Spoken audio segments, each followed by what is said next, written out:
తెలంగాణ రాష్ట్రంలో గత వారం రోజులుగా ఆసరా పింఛన్ ఇస్తున్నప్పటికీ మనకైతే దానికి సంబంధించిన కీలక అప్డేట్ అయితే రిలీజ్ అవ్వడం అయితే జరిగింది. సో అదేంటంటే కొత్త రూల్స్ అయితే రావడం అయితే జరిగింది. కొత్త వారికి మరియు పాత వారికి ఎవరైతే పింఛన్దారులు లబ్ధిదారులు ఉన్నారో సో వారికి అనేది కొత్త రూల్ అనేది అమలు అవ్వడం అయితే జరుగుతుందనేది చెప్పవచ్చు. ఏం రూల్స్ అనేవి అనేది పూర్తి అప్డేట్ వివరాలు అనేది వీడియోలోకి వెళ్ళైతే తెలుసుకుందాం. సో దానికంటే ముందు మన ఛానల్ ఎవరైనా మొదటిసారిగా చూస్తున్నారంటే ఖచ్చితంగా అయితే సబ్స్క్రైబ్ చేయండి. పక్కనున్న గంట సింబల్ని కూడా నొక్కండి. ఖచ్చితంగానైతే నోటిఫికేషన్ రూపం ద్వారా ప్రతి ఒక్క అప్డేట్ అనేది మీ ముందరికైతే వస్తుంది. సో ఎవరైనా మన ఛానల్ మొదటిసారిగా చూస్తున్నారంటే మీ బంధుమిత్రుల్లో కూడా వీడియో అనేది ఇన్ఫర్మేషన్ అనేది షేర్ చేయండి. సో ఏమాత్రం లేట్ చేయకుండా మనమైతే పూర్తి వివరాల అప్డేట్ అనేది వీడియోలోకి వెళ్ళైతే తెలుసుకుందాం. సో తెలంగాణ రాష్ట్ర వ్యాప్తంగా ఆసరా పింఛన్దారు ఎవరైతే ఉన్నారో వారికైతే ఈకేవైసీ చేయించుకోవాలనేది తెలంగాణ రాష్ట్ర ప్రభుత్వం కీలక అప్డేట్ అయితే రిలీజ్ చేయడం అయితే జరిగింది.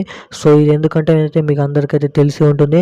సో ఈకేవైసీ ఎవరైతే చేయించుకోలేదో వారికైతే ఎవరైతే గత ప్రభుత్వం ఇస్తున్న పింఛన్ తీసుకునే వాళ్ళు ఎక్స్పైర్ అయ్యి ఎవరైతే ఉన్నారో కొత్త పథకాలు కూడా వచ్చినాయి కాబట్టి కొత్త పింఛన్లు కూడా అప్లై చేసుకున్నారు కాబట్టి ఎవరైతే పాత వాళ్ళు ఎక్స్పైర్ అయ్యి ఉన్నారో చనిపోయి ఉన్నారో సో వారి ప్లేస్లో అనేది ఈకేవైసీ ఫింగర్ ప్రింట్స్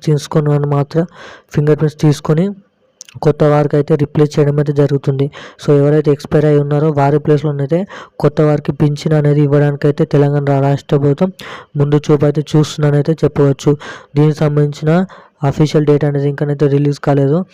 మీరైతే అప్పటి వరకు అయితే ఈకేవైసీ చేయించుకుని అయితే ఉండమని అయితే తెలంగాణ రాష్ట్ర ప్రభుత్వం హెచ్చరిక అయితే జారీ చేసింది. సో ఇప్పుడున్న అప్డేట్ అయితే ఇది. మరిన్ని అప్డేట్స్ కోసం ఛానల్ అయితే సబ్స్క్రైబ్ చేసుకొని పక్కన గంటనైతే ఆన్లో పెట్టుకోండి. Thank you.